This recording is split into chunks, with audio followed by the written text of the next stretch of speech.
ঠোঁট ছুঁয়ে দিলে অনুশোচনা অনুতাপ কিছু হবে না, তাই ভকভক করে আমাকে বেসামাল করে দিও না, পরে কিন্তু নিজেই সামল উঠতে পারবে না। আশা করি বুঝতে পেরেছ। তুষি চোখ মেলল ফট করে। আরাফের শান্ত গম্ভীর মুখে বলা কথার পৃষ্ঠে থমকে গেছে সে। আরাফের স্নিগ্ধ চাহনি থেকে বাঁচতে সরে যাওয়ার চেষ্টা করলো। আরাফ বাধা দিল। তুষির কোমরে হাত রেখে আরেক হাত তুষির মাথা নিজের বুক বরাবর রাখলো।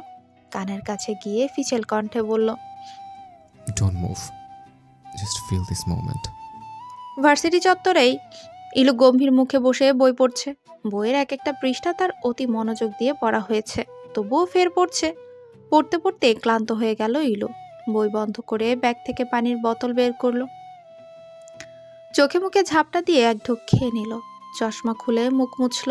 অতি যত্নে চশমাটাও মুছে চোখে লাগিয়ে উঠে দাঁড়ালো। অ্যাসাইনমেন্টের খাতাটা হাতে তুলে তৃপ্তির হাসি হাসলো। প্রায় 5 দিন একটানা লিখে এটা শেষ করেছে। আজকে জমা দিতে পারলেই বাঁচা যাবে। ইলু রয়ে শোয়ে হাঁটা ধরলো। করিডোরে গিয়ে হাঁটা ধরলো সামনের দিকে। দোতলায় কেমিস্ট্রি ডিপার্টমেন্টের স্যারকে দিতে হবে এটা। ডান দিক দিয়ে সিঁড়ি ভেঙে উঠতে লাগলো। দোতলায় পৌঁছে দম ছাড়লো। পেটের বাঁ দিকে তীব্র ব্যথা হচ্ছে তার, সেদিকে পাত্তা দিল না। এখন যত দ্রুত সম্ভব জমা দিতে পারলেই হলো। পা চালালো দ্রুত। 2টো ক্লাস পর কেবিন। একটা ক্লাস বন্ধ। কাছাকাছি যেতেই টের পেল হই হুল্লোড়। ছেলেমেয়েদের তীব্র চেঁচামেচিতে বোধ হলো পেটের ব্যথা বাড়ছে তার। ক্লাস পাড়িয়ে যেতে নিয়েও থমকে গেল। এক মোহনীয় কণ্ঠ কর্ণকুহুরে পৌঁছালো ইলুর। এক রিনরিনে গলা ছাড়া যুবকের গান কানে এলো। ইলুর কি হলো কে জানে। হৃদয়ে কাঁপানো কণ্ঠ মনে হলো ছেলেটির। পুরুষের কণ্ঠ বুঝি এমন জলদ গম্ভীর বুক কাঁপানো হয়। গান থেমে যাওয়ায় ধাতস্থ হলো ইলু। নিজেকে সামলে নিয়ে চোখ রাখলো ক্লাসরুমটির দিকে। ছেলে মেয়েদের তুখর আওয়াজে যে বাহবা জানানো হচ্ছে, প্রশংসা করা হচ্ছে, ছেলেটির গানের বেশ বুঝলো। অদম্য কৌতূহল হলো একটাবার ছেলেটাকে দেখার। মনের অজান্তেই পা বাড়ালো সামনে। দরজার নিকটবর্তী এসে থেমে গেল। পা উঁচিয়ে সরু চশমার ফাঁকে নজরে এলো গিটার হাতে একজন যুবক। মেরুন রঙের শার্ট পরিহিত, হাতে গিটার নেওয়া এক দীর্ঘাকায় যুবক। ঠোঁটের কোণে শীতল হাসি, হাত জোড়া গিটারের টুংটাং শব্দ তুলতে ব্যস্ত। পাশ থেকে ছেলেমেয়েরা চেঁচিয়ে উঠল। ইলু চমকে গেল। নিজের কর্মে নিজেই হতভম্ব হলো। সে কি করছিল এতক্ষণ? সামান্য সুরেলা কণ্ঠে সে এক যুবকের দিকে এভাবে তাকিয়েছিল। ক্ষোভ হলো ভীষণ নিজের প্রতি। চশমা নাড়িয়ে ঘুরে দাঁড়ালো। উদ্দেশ্য আর এক মুহূর্ত না দাঁড়িয়ে চলে যাবে। উদ্দেশ্য অনুযায়ী পা বাড়ালো। আরেক পা বাড়ানোর পূর্বেই থেমে গেল। কণ্ঠনালী শুকিয়ে গেল এক যুবকের ভরাট কণ্ঠে। স্টপ দেয়ার মিস। চশমা বিষ। শরতের আকাশের মতো ঘন কালো মেঘ জমেছে ইলুর চোখে। পুরুষালী গম্ভীর কণ্ঠে পাজরা স্থির হয়ে গেল সেখানেই। শরীর হিম হয়ে ঠান্ডায় জমে গেল। অপরিচিত পুরুষের কণ্ঠে যে এত দাম্ভিকতা থাকতে পারে, হয়তো লোকটার কণ্ঠ না শুনলে বোঝা যেত না। অ্যাসাইনমেন্টের খাতাটা বুকের সাথে চেপে ধরে স্থির হলো। লোকটাকে পুনরায় দেখার তীব্র আকাঙ্ক্ষা নিয়ে কাপা কাপা শরীরে বহু কষ্টে হেলিয়ে পেছনে তাকালো। পলক মেলল এলোমেলোভাবে। খাতাটা বুকের সাথে শক্ত করে চেপে ধরে তাকালো সুঠাম দেহের সুদর্শন পুরুষের দিকে। থমকে গেল ইলু। লজ্জা সংকোচ ভুলে তাকিয়ে রইল। সুদর্শন চেহারায় গাম্ভীর্যতার রেশ, চিকন ফিনফিনে ঠোঁটে হৃদয় নিংড়ানো স্বল্প হাসি। ইলু সমস্তটাই পর্যবেক্ষণ করে বিস্মিত হলো। নিজের সাথে শতবার যুদ্ধ করেও চোখ ফেরাতে পারল না নীলাবমণির চোখ জোড়ার দিকে। অবিশ্বাস্য চাহনি ইলুর। এ কি করে সম্ভব? এত মিল কি করে হয় দুজন আলাদা মানুষের মাঝে? চোখে চোখ স্থির করে সূক্ষ্ম ঢোক গিলল। মাথা নামিয়ে নিল কি ভেবে। চোখ জোড়া গিয়ে থামলো নিজের পেটের দিকে। কনিন্নকার ভরার জলগুলো সন্তর্পণে গড়িয়ে পড়ল গাল বেয়ে। এত কিছুর মাঝেই ভুলে গেছিল লোকটা তাকে ডেকেছিল। কি বলে ডেকেছে? মিস চাশমিশ। ইলু থমকে গেল। গলার স্কার্ফ দিয়ে চোখ মুছে মুখ উপরে তুলতেই ছিটকে গেল দ্রুত বেগে। সুদর্শন যুবককে তার অতীব সন্নিকটে দেখে ধক করে উঠল বুক। চোখ মেলে আবারও নীলাভ রঙের মণিতে আটকালো। আই অ্যাম মোট হ্যান্ডসাম ম্যান। ইলু হকচকালো। চমকে তাকাতেই সম্মুখে দাঁড়ানো ব্যক্তিটির ঠোঁটের কোণে বাঁকা হাসি ফুটল। ঠোঁট প্রসারিত করে খানিক ঝুঁকলো ইলুর দিকে। M I? ইলু দুপা পিছিয়ে গেল। ছেলেটিও আর না ঝুঁকে থেকে সোজা হয়ে দাঁড়ালো। মেরুন রঙের শার্টের কলার ঠিক করলো, চুলে হাত বুলিয়ে ক্ষীণ চোখে তাকালো কম্পিত। অবিশ্বাস্য চোখ জোড়ার মালিক ইলুর দিকে ঠোঁটের হাসি সরিয়ে নিরলসভাবে জিজ্ঞাসা করে উঠল যুবকটি। মিস চশমবিশ, চোখে তো প্রবলেম, সেটা তো বুঝলাম, বাট কথা বলছো না কেন? আগে থেকে এই সমস্যা, নাকি আকস্মিক ঘটনায় কন্ট্রোলের শক্তি হারিয়ে ফেলেছ? ঘন ঘন ঢোক গিলে নিজেকে ধাতস্থ করল ইলু। কথা বলার প্রয়োজন, নিজের অস্থিরতা অনুধাবন করতে দেওয়া যাবে না। হাসপাস খুব সতর্কতার সহিত দেখে নিল। ক্লাসে থাকা সব ছেলেমেয়েরাই ড্যাব ড্যাব চোখে তার দিকেই তাকিয়ে আছে। ইলু ঝাপসা চোখে যুবকের দিকে তাকালো, তপ্ত গলায় বলে উঠল, কিছু বলবেন? দু এক কদম এগিয়ে এসে সন্নিকটে দাঁড়ালো পূর্ণবার যুবকটি। নির্লিপ্ত গলায় সংকীর্ণ হেসে বলল, অবশেষে মুখের বলি ফুটেছে, যা কথা বলতে পারো বলে ভালো লাগলো। ও হ্যাঁ, কিছু বলবো, এটা আমাকে দাও। ইলুর হাতে থাকা লম্বা মোটা খাতাটায় ইশারা করে বলল। ইলু ভ্রুযুগল কুঁচকে খাতার দিকে তাকিয়ে আবারও ছেলেটির দিকে তাকালো। লোকটা তার অ্যাসাইনমেন্টের খাতা চাইছে কেন? দেখে তো মনে হচ্ছে লোকটি তার সিনিয়র। তাহলে তার অ্যাসাইনমেন্ট নিয়ে কপি করার তো কোনো উদ্দেশ্য থাকবার কথা না। তবুও সরিয়ে নিল হাত, দুর্বোধ্য গলায় বলল, কেন, কি দরকার? আমার অ্যাসাইনমেন্ট নিয়ে তো আপনার কোনো প্রয়োজন থাকার কথা না। তাহলে কেন চাইছেন? দেখুন, র্যাগিং করার ইচ্ছে থাকলে অন্য কাউকে করুন, আমার সাথে না। আর অ্যাসাইনমেন্টও দিব না, আমি এটা লিখেছি, আমি জমা দিবই। কিন্তু স্যার তো... কথাগুলো বলেই ভীতর শঙ্কা নিয়ে তাকালো ছেলেটির দিকে। ছেলেটির হাসি তখনও প্রগাঢ়ভাবেই ফুটে আছে। সরু সুরেই বলল, জমা দেওয়ার জন্যই তো বললাম। কেমিস্ট্রি ডিপার্টমেন্টের স্টুডেন্ট না তুমি? ইলু মাথা নাড়ে।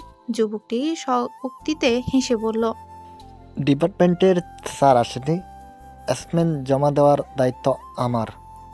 ইলু ভ্রু কুঁচকে তবুও তাকিয়ে থাকলো। কেন যেন বিশ্বাস হলো না তার কথাটা। ইতস্তত করেই বলল, দিতে চাইলে দাও, না দিতে চাইলে দিও না। বাট কালকে যদি তোমার অ্যাসাইনমেন্ট স্যার বাতিল করে দেয়, তার দায় কিন্তু আমি না। ইলু ভয়ে আড়ষ্ট হলো। এটা কিছুতেই হতে পারে না। এত কষ্ট সব বিফলে গেলে চরম উদাস হবে সে। সংকুচিত সন্দিহান চোখে তাকিয়ে বহু অনিচ্ছা নিয়েও হাত বাড়িয়ে অ্যাসাইনমেন্টটা এগিয়ে দিল। ছেলেটি ঠোঁট কামড়ে হাসলো। হাত বাড়িয়ে অ্যাসাইনমেন্টটা নিয়ে কটাক্ষ করে বলল, বুঝতে পেরেছি, অনেকটা ইচ্ছুক হয়ে দিয়েছ। ছেলেটি থামলো, ঝুঁকে গেল খানিক। ফের ইলু অস্বস্তি নিয়েই তাকালো সে নীলাভ চোখে। চোখ জোড়া দেখে দমানো কান্না ঠোঁট কামড়ে আটকালো। ছেলেটি সঙ্গোপনে ইলুর কপালের ছোট্ট বড় চুলগুলো কানের ভাঁজে তুলে দিল। মাত্রাতিক্ত নেশা মেশানো গলায় বলে উঠল, লাগ বলে একটা কথা আছে, ইউনা চশমবিশ, তোমার ভাগ্য হয়তো এমনটাই আছে। এভাবে ইচ্ছাকৃত এভাবে হয়তো অনেক ব্যক্তিগত কিছু তুলে দিতে হবে আমার কাছে। হতে পারে সম্পূর্ণ তুমিটাই তুলে দিতে পারো আমার কাছে। সর্বাঙ্গে ঝংকার দিয়ে উঠল ইলুর। চোখ মেলে একবারও তাকালো না। দম আটকে হিতাহিত জ্ঞান শূন্য হয়ে দৌড়ে ক্লাস থেকে বেরিয়ে গেল। যুবকটি ইলুর ব্যাগতিক দৌড় দেখে হাসল মৃদু। পা চালিয়ে পুনরায় বেঞ্চের উপর বসলো। ছেলেমেয়েরা আবারও চেঁচামেচি করে উঠল। যুবকটি এবার ক্ষীণ হাসলো। পাশ থেকে গিটার তুলে টুংটাং আওয়াজ তুলল। ডান দিক থেকে কেউ একজন ছেলেটার সুঠাম বাহুতে হাত রাখলো। ছেলেটি পাশ ফিরে তাকাতেই পাতলা গড়নে সিমসাম শরীরের একটা মেয়ের ফর্সাটে মুখশ্রী সুদর্শিত হলো।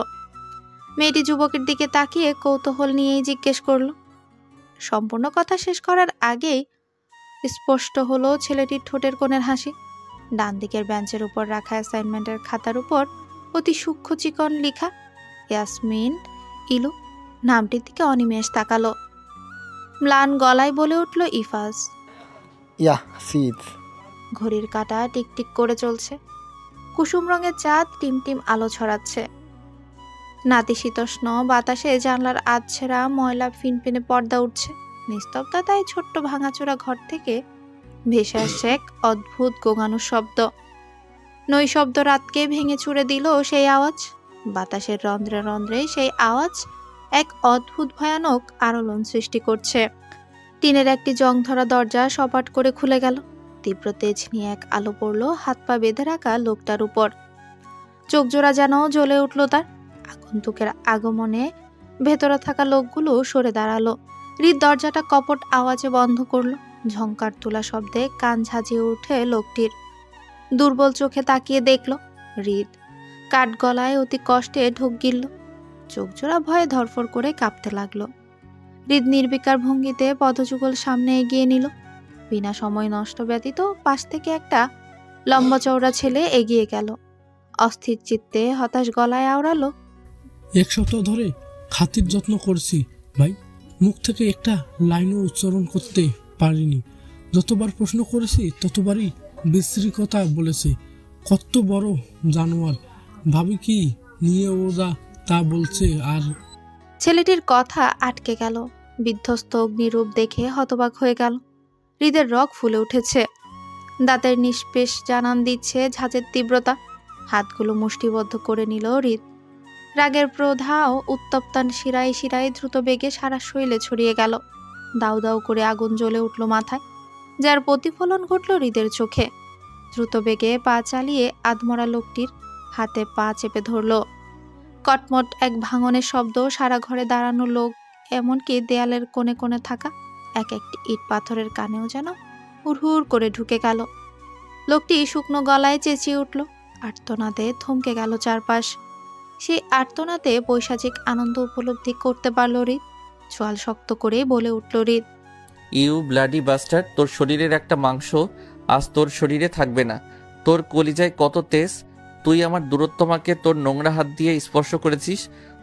তোর হাত আমি ভেঙেই ফেলবো, খুন করবো তোকে, জানোয়ারের বাচ্চা। হৃদ কোমরে গুজে রাখা গানটা বের করে। লোকটার বুক বরাবর তাক করতেই পেছন থেকে দুজন ছেলে এগিয়ে গেল। হৃদকে আটকে অনুযোগের সুরে বলল, ভাই এটা করবেন না, খুন খারাপির মামলা খুব বাজেভাবে ফেসে যাবে। আমরা তো মাফিয়া না ভাই, ছেড়ে দেন। ছেলেগুলোর মুখের কথা মুখে রয়ে গেল। বিকট এক শব্দে অগ্রাহ্য হত্যা পেল ছেলেগুলোর অনুযোগ।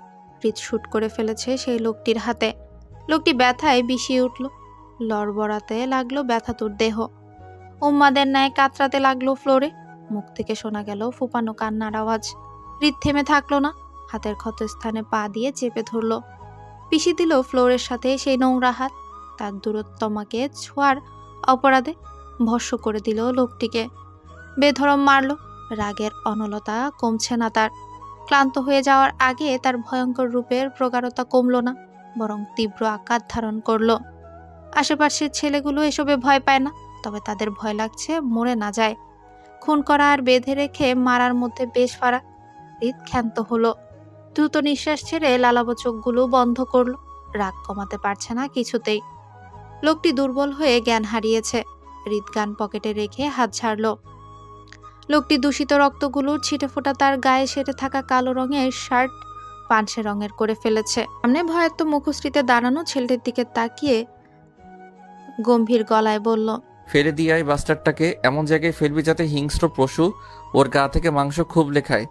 আমার দূরত্বমার গায়ে হাত দেওয়ার পরিণতি কি তা হাড়ে হাড়ে টের পাবে। ছেলেটি চিন্তিত হয়ে তাকালো। চিন্তা নিয়েই জিজ্ঞেস করলো, এটা তো সেই লোকটা না যে আপনার উপর একটা করতে চেয়েছিল? এই লোক কিভাবে? হৃদ বাঁকা হাসলো। ধ্বংসাত্মক চোখে তাকালো অচেতন নিথর হয়ে পড়ে থাকা লোকটার দিকে। হিসিয়ে বলল হৃদ, সেদিন এই জানোয়ারের কাছেই বেঈমানটা আমার দূরত্বমাকে তুলে দিয়েছিল। আমার দূরত্বমাকে কলুষিত ছুঁয়ে দিয়েছে হারামির বাচ্চা। ফেলে দিয়ে আয় একে, খুবলে খাক জন্তু জানোয়ারগুলো। হৃদের কথায় ঢের বুঝলো ছেলেগুলো। এই লোকটা মরে গেলেও কিচ্ছু যায় আসবে না হৃদের। ফাঁকা গলায় ছেলেটি প্রশ্ন করলো, তাহলে জানবো কি করে ওই উমানের খবর কোথায় আছে? সেটা তো জানতে হলে একে বাঁচিয়ে রাখতে হবে। হৃদ বাঁকা হাসলো। পা চালিয়ে দরজা খুলে বাইরে যেতে যেতে শীতল কণ্ঠে বলল, নো নিড। রাত 12টা। ছড়ানো চুলগুলো মেলে শুয়ে আছে নিশাত। চোখে ঘুমের তীব্র রেশ।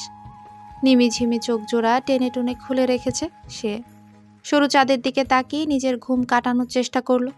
সামনের একটা গাছের ফাঁক থেকে চাঁদের আলো স্পষ্ট জানলা ভেদ করে নিশাতের ঘরে উকি দিচ্ছে। তার মুখশ্রীতে চাঁদের আলো যেন খেলা করছে। নিমিঝিমে চোখ যুগল আর আটকে রাখতে পারল না। ঘুমের অতলে পাড়ি জমানোর আগেই চকিতে কানে আসে কলিং বেলের শব্দ। ঘুম উড়িয়ে ধরফর করে বসে নিশাত।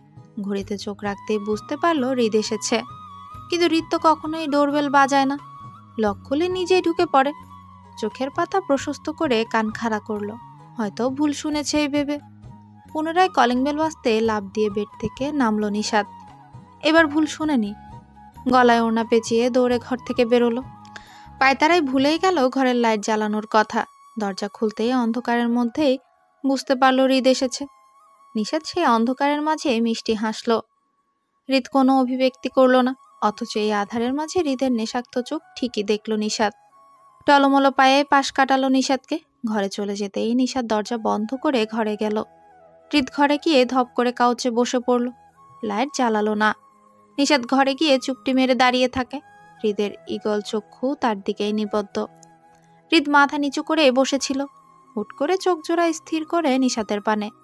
অন্ধকারে সবকিছু স্পষ্ট না হলেও চাঁদের আলোয় স্পষ্ট হলো নিশাতের অবর্ণীয় সৌন্দর্য। হৃদ উঠে দাঁড়ালো। একটু একটু করে পদযুগল ফেলে এগিয়ে যায় নিশাতের দিকে। নিশাত স্থির হয়ে দাঁড়িয়ে থাকে, শ্বাসনালী থেকে নিঃশ্বাস ফেলে নিঃশব্দে। হৃদ এগিয়ে গিয়ে নিশাতের কোমরে হাত রাখে। নিশাতের শরীর ঝনঝনিয়ে ওঠে। কোমরে বল প্রয়োগ করে কাছে টেনে নিল হৃদ। হৃদ নিশাতের চুলে মুখ ডুবায়। লম্বা এক শ্বাস টেনে ধীর গলায় বলে, ইউনো দূরত্বমা তোমার শরীরে নোংরা হাতে কলুষিত করেছিল, তার হাত আমি থেতলে দিয়েছি, ভেঙে দিয়েছি, ওই জানোয়ারটাকে ভস্ম করে ফেলেছি। নিশাত ঘাবড়ে গেল। হৃদের বুক ঠেলে সরাতেই দেখল হৃদের ঠোঁটে বাঁকা হাসি। চোখ জোড়া যেন রঞ্জিত হয়েছে রক্তে। নিশাত ভয় পেয়ে গেল। কি বলছে এই লোক এসব? নিশাতকে নিশারা থাকতে দেখে হৃদ ফিচেল কণ্ঠে শুধালো, ভয় পাচ্ছ দূরত্বমা? নিশাতের চোখে মুখে ভয়ের আড়ষ্টতা। হৃদ ঘোর লাগা চোখেই তাকায়। অন্ধকারে যেন নিশাতের ঠোঁটের কম্পন তার হৃদয়কে কম্পিত করছে। হৃদ নিশাতের কোমর থেকে হাত সরিয়ে আলতো করে দুগালে হাত রাখে। নিশাতের ভয়ার্ত চোখ জোড়ার দিকে তাকিয়ে স্তব্ধ দৃষ্টিতে ফেলে নিশাতের কম্পিত চিকন কম্পায়মান ঠোঁট জোড়ায়। বুকের পাঁজরে তার কিছু একটা আঘাত করছে। অনুভূতিকে দমিয়ে রাখতে পারছে না কিছুতেই।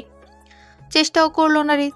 নিশাতের কম্পনরত ঠোঁট জোড়া নিজের ওষ্ঠজগলে অতি আবেশে আবদ্ধ করে নেয়। শিওরে ওঠে নিশাত। লোমকূপ খাড়া হয়ে যায় তার। হৃদের উত্তপ্ত ওষ্ঠরস বিন্দু বিন্দু করে ছুঁয়ে দিচ্ছে নিশাতের ওষ্ঠে। হৃদের স্পর্শে সেদিনের মতো কোনো হিংস্রতা নেই, আছে শুধু ভালোবাসার প্রখরতা। নিশাতের চোখ বন্ধ হয়ে গেল আপনা আপনি। ঠেলে সরিয়ে দেওয়ার বিন্দু মাত্র ইচ্ছে হলো না তার, বরং উপভোগ করলো হৃদের দেওয়া অতি আদরের পরশগুলো। তবে সে পারছে না। হৃদযন্ত্রের আওয়াজে নিজেই কেঁপে উঠছে বারংবার। সহ্য করতে পারল না বেশিক্ষণ। সরিয়ে দেওয়ার জন্য হৃদের বুকে হালকা ধাক্কা দিল। হৃদ সেই ধাক্কা অগ্রাহ্য করে নিশাতের মুখপান আরো উপরে তুলল। হৃদের ওষ্ঠ ছোঁয়ায় গাঢ়তা যেন কাঁপিয়ে তুলছে তার ছোট্ট মনকে। বেসামাল হয়ে অজান্তে খামচে ধরল হৃদের বাহু। অতি উষ্ণ পরশের সাথে নতুন করে পরিচিত হলো নিশাত। হৃদের প্রণয়ের তীব্রতা হৃদয়ঙ্গম করার সূচনায় পা রাখল সন্তর্পণে। কৃষ্ণকায় আকাশে রূপালী চাঁদ তার কিরণে অদ্ভুত এক আলোড়ন তৈরি করছে রাতের আধারে। বাতাসে থমকে থমকে ভেসে বেড়াচ্ছে ফুলের সুবাস। আকাশের বুকে এক দাম্ভিকতা নিয়ে যেন চাঁদের স্থান, আর তার আশেপাশে অজস্র তারার বিচরণ। তারা যেন পাহারা দেওয়ার কাজেই লিপ্ত। তুষি আকাশ পানে মুখ করে নিনিমেষ তাকিয়ে আছে। ঘ্রাণে নিন্দ্রয় টেনে টুনে সুবাস নিচ্ছে সেই নাম না জানা ফুলের। অদ্ভুত সুন্দর লাগছে পরিবেশ মুহূর্ত। তুষির উৎফুল্লে মনে আরও প্রশ্নরা দল বেঁধে দৌড়াতে পারছে না। দুপুরের সময়টা যে তার মনে নাড়া দিয়ে গেছে। আরাফের বুকের সাথে লেপ্টে থেকে কিছু একটা উপলব্ধি করতে পেরেছে তুষি, যার নাম ভালোবাসা কিনা জানা নেই, তবে প্রশান্তির ছোঁয়া পেয়েছিল সেই সময়টুকু। এটুকুতে তার লুকানো অভিমান ভেঙে চুরে তছনছ হয়ে গেছে। তুষির চোখ জোড়া আকাশের থেকে নড়ে চড়ে সামনের অদূরবর্তীতে এক ফ্ল্যাটে যায়। খোলা জানলা ভেদ করে তুষির সূক্ষ্ম চোখ অস্পষ্ট এক দৃশ্য চোখে পড়তেই তুষি ভেবাচাকা খেয়ে যায়। দ্রুত নাক মুখ কুচকে বলে ওঠে, ছি। তুষির গা গলে ওঠে। নাশকতার এক লিমিট থাকে। এভাবে খোলামেলা জানলার সামনে দাঁড়িয়ে এসব কি করছে? তুষির চোখ ঝাঁঝিয়ে ওঠে। দ্রুত চোখ সরিয়ে অন্যদিকে তাকায়, বলে, আস্তাগফিরুল্লাহ তুষি, এইসব দেখিসই না। এসব চরম লেভেলের রোমান্টিকতা দেখে দেখে আমার নরম ভোলা ভালা মস্তিষ্কটাই বিগড়ে গেছে, ছি। তুষির বেহায়া মন বলে অন্য কিছুই। তুষি আপনা আপনি বিড়বিড় করলো, আচ্ছা, এটা এমন কি জিনিস যে মানুষের আশেপাশের কোনো খবর থাকে না? তুষি চোখ পিটপিট করে সোজা তাকালো সামনে, রেলিংয়ে থুতনি ঠেকিয়ে চোখ পিটপিট করলো। কি করছো এখানে? তুষি চমকে উঠে মুখ তুলতেই রেলিংয়ে থাকা থুতনিতে ধপাস করে একটা বাড়ি খায়। দাঁতে দাঁত চেপে সহ্য করে নেয় তুষি, থুতনিতে হাত বুলিয়ে আস্তে করে পেছনে ফিরল। আরাফের তীক্ষ্ণ তেজি চোখে তাকিয়ে শুকনো ঢোক গিলল। আরাফ বিরক্ত নিয়ে তুষির দিকে তাকিয়ে থুতনিতে হাত রাখলো, ভালো করে দেখে নিয়ে বিচলিত হয়ে বলল, ছটফট করো কেন এত? একটু চুপচাপ থাকতে পারো না? পাথর একটা। তুষির রাগ উঠে গেলেও ঠোঁট কামড়ে তা নিবারণ করলো। আরাফের হাত সরিয়ে তীক্ষ্ণ গলায় বলল, আমি বরবাদ হলে আপনি কি জাদ্রেল একটা? আরাফ তুষির কথায় তোয়াক্কা না করে প্রশ্ন ছুড়ল। কি দেখছিলে বাইরে যে আমাকে দেখে চমকে গেলে? তুষির চোখ জোড়া কোটর থেকে বেরিয়ে যাওয়ার জন্য পায়তারা করলো। আরাফ তুষিকে সরিয়ে সামনে এগোতেই বাধা দিল তুষি। আরাফের কাঁধে হাত রেখে আটকে দিল। আরাফ ভ্রুকুচকে তাকাতেই তুষি আমতা আমতা করে বলল, কিছুই দেখিনি। হ্যাঁ, বিশ্বাস করুন, কিচ্ছুটি দেখিনি। আপনিও দেখবেন না কিছু। চলুন আমরা অন্ধ হয়ে বসে থাকি। তাজ্জব বনে গেল আরাফ। তুষির বোকাশোকা কথায় এক ভ্রু উচালো। চিরাচরিত কণ্ঠে জিজ্ঞেস করলো, পাগল হয়ে গেছো? অন্ধ হয়ে যাবো মানে? তুষি সরো, আমাকে দেখতে দাও। তুষি উদ্বেগ নিয়ে আরাফকে আটকাতে গেল। লাফিয়ে উঠতে পায়ের রগে চিনচিনে ব্যথা করে উঠল। আহ বলে চেঁচিয়ে উঠল। নীরব পরিবেশে তুষির চিৎকারে হকচকিয়ে গেল আরাফ।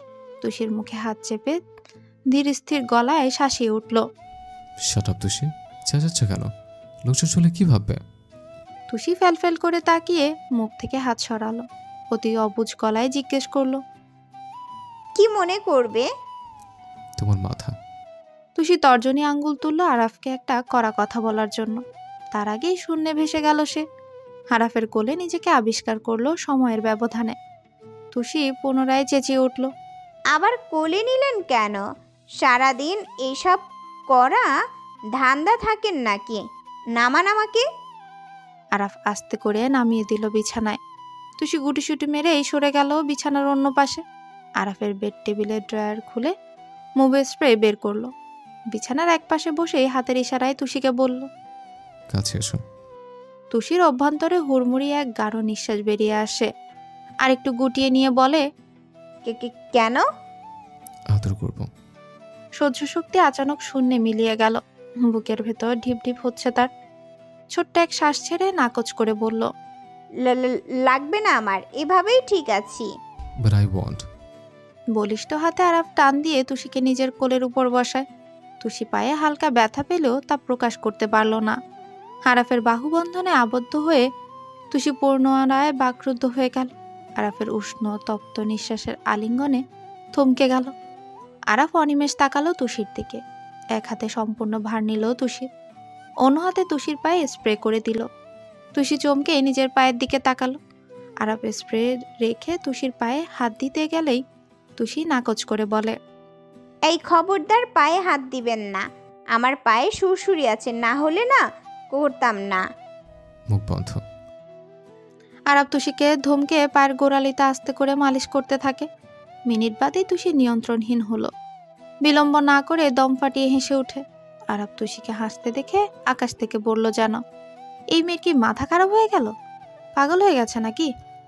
আরাফ ভ্রুযুগল ললাটে স্পর্শ করে আশ্চর্যজনিত সুরে বলল, হাসছো কেন আজব তো? তুষি নিজের হাসি থামিয়ে অতি সাবধানে মুখে হাত রাখলো। দম নিয়ে বলল, সুরসুরি বিড়ম্বনায় পড়ে হেসেছি। বললাম না আমার পায়ে সুরসুরি আছে। বলেই তুষি আরেক দফা হাসতে লাগলো। আরাফ কপাল কুঁচকে তুষির দিকে তাকিয়ে বলল, হাসি থামাও। কখনো চেঁচাচ্ছ, কখনো হাসছো। চার দেয়ালের বাইরে এগুলো অন্যের কানে পৌঁছলে ব্যাপারটা লজ্জাজনক হয়ে যাবে তোমার জন্য। তুষির হাসি বন্ধ হয়। প্রচুলকে ভাবনার ভঙ্গি করলো কিছুক্ষণ। ঠাউর করে উঠতে পারলো না আরাফের ঘুরিয়ে ফিরিয়ে কথার মর্ম। ভাবাবেগ গলায় প্রশ্ন ছুড়ল, কেন হাসলে বা চেঁচালে এতে লজ্জার কি আছে? আর মানুষ শুনলেই বা কি ভাববে? নিমেষে সজোরে তুষির কোমরে হাত চালালো আরাফ। ধক করে কেঁপে উঠল তুষি। প্রগাঢ়তা চাহনিতে তুষিকে অস্থির করে তুলল আরাফ। তুষিকে নিজের সাথে আরেকটু ঘনিষ্ঠ করে কানের কাছে ফিসফিস করে বলল, ভাববে আমরা আমাদের কমলা রঙের বেবি নেওয়ার প্রসেসিং শুরু করে ফেলেছি। অনড় হয়ে গেল তুষি। স্তব্ধ হয়ে গেল তার সমস্ত কায়া। শৈলে মৃদু বলটুকুও পেল না আর। কমলা রঙের বেবি, মনে পড়ে গেল তার দেওয়া আরাফের উপর অভিশাপের কথা। তাকে আইসক্রিম কিনে না দেওয়ার অপরাধে সে নিজেই আরাফকে কমলা রঙের বেবি হওয়ার অভিশাপে অভিশপ্ত করেছিল। কান দুটো গরম হয়ে গেল তুষির। প্রসেসিং শুরু করব নাকি কোল থেকে নামবে? আরাফের লাগামহীন প্রশ্নে তুষির হৃদযন্ত্র থমকে গেল। হাতের কর্পূর ঢিলে করে উঠে আসতে গেলেই চোখ যায় সে জানলার দিকে। তুষি চোখ বন্ধ করে আবারও থম মেরে বসে পড়ে আরাফের কোলে। এই দুজন এখনো জানলা থেকে সরেনি। এখানে দাঁড়িয়ে কি বাকি কাজ সেরে ফেলবে নাকি? ছি! তুষি রিনিঝিনি কণ্ঠে অতি উত্তেজিত হয়ে বলে ওঠে, এরা কি সরবে না এখান থেকে? কখন থেকে কি শুরু করেছে? জানালার কাছে দাঁড়িয়ে লজ্জা শরমের মাথা খেয়ে বসে আছে। ছি ছি! আরাফ বিস্মিত চোখে তুষির দিকে তাকালো। তুষির কুচকানো নাক মুখ দেখে বলল, কারা সরবে না? কাদের কথা বলছো? ওই যে ওইখানে সামনের জানালাটা আমাদের বারান্দা বরাবর।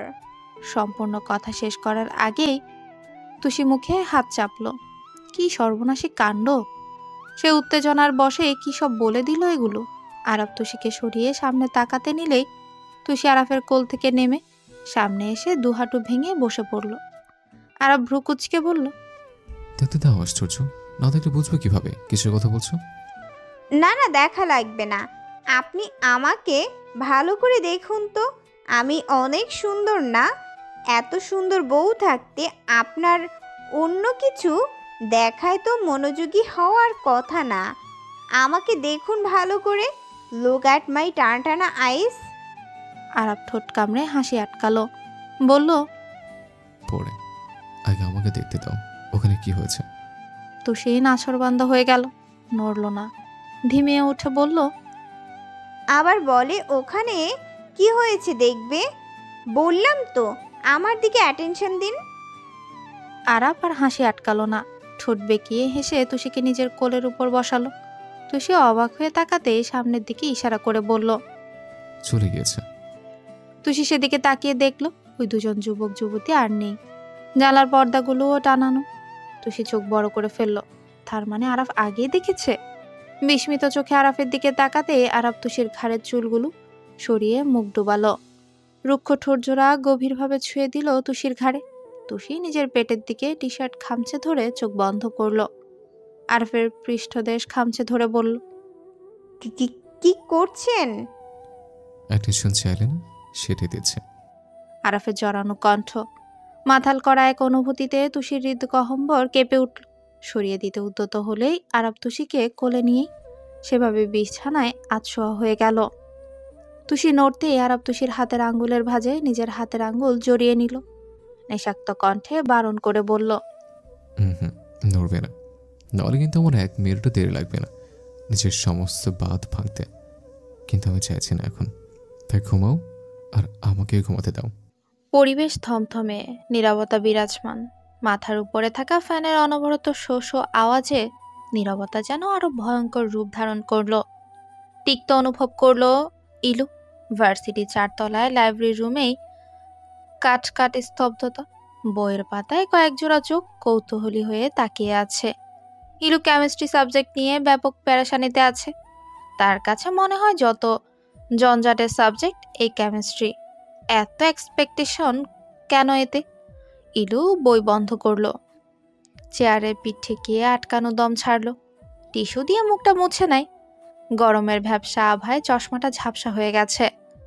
তুষি চশমা যত্ন করে মুছে চোখে পড়ল। চেয়ার থেকে উঠে দাঁড়িয়ে এগিয়ে গেল সামনে সারিবিদ্ধ করে রাখা বুক সেলফগুলোর দিকে। ডক্টর সরোজ কান্তি সিং এর হাজারির বইটি পড়তে হবে। সামনেই এক্সাম, যতটুকু সম্ভব পড়ে পড়ে এগিয়ে রাখতে হবে। সেলফের সামনে এগিয়ে গিয়ে সুচালো চোখে এক একটা বই ঘেটে দেখতে লাগলো। কাঙ্ক্ষিত বইটি নজরে এলো না। হেঁটে হেঁটে আরেকটা সেলফের সামনে গিয়ে প্রথম সেলফেই কাঙ্ক্ষিত বইটা নজরে এলো। ইলু উচ্ছ্বাসিত হলো। মৃদু হেসে আলতো হাতে সেলফ থেকে বইটা বের করলো। বই হাতে এক স্বস্তির শ্বাস টানলো। উচ্ছ্বাস নিয়ে পেছনে ঘুরতেই ইলুর হাসি মুখ গায়েব হয়ে গেল। থমকে গেল খানিক। নীলাবমণির বিচারিত চোখজোড়া গভীর থেকে গভীর দৃষ্টি ফেললো ইলুর দিকে। শ্বাস দীর্ঘ হলো তার। রুদ্ধ শ্বাস নিয়ে একটা ঢোক গিলল। ম্লান চোখে তাকিয়ে থেকে সেটে গেল সেলফের সাথে। তা দেখে ঝরা হাসে ইফাজ। দুহাত পকেটে গুজে অনিমেষ তাকিয়ে থাকে চশমার ফাঁকে থাকা ইলুর কম্পিত চোখ জোড়ায়। এক পা করে এগিয়ে যায় ইলুর দিকে। ইলুর দুপাশে সযত্নে নিজের শক্তপোক্ত সুঠাম হাত জোড়া রাখে। খানিক ঝুঁকে পড়ল ইলুর মুখের উপর। অস্থির হয়ে উঠল ইলু। বিরস চোখে সেই নীলাভ চোখ জোড়া আটকাতেই আটকে উঠে। মস্তিষ্ক টান লাগে।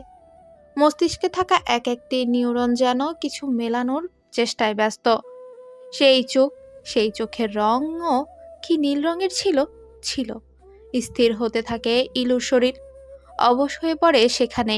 সেই ভয়ঙ্কর দিন রাত সবকিছু যেন অকপটে মনে করিয়ে দিচ্ছে এই চোখ জোড়া। ইফাজ অধর ছড়িয়ে হাসল। মোলায়েম কণ্ঠে বলল,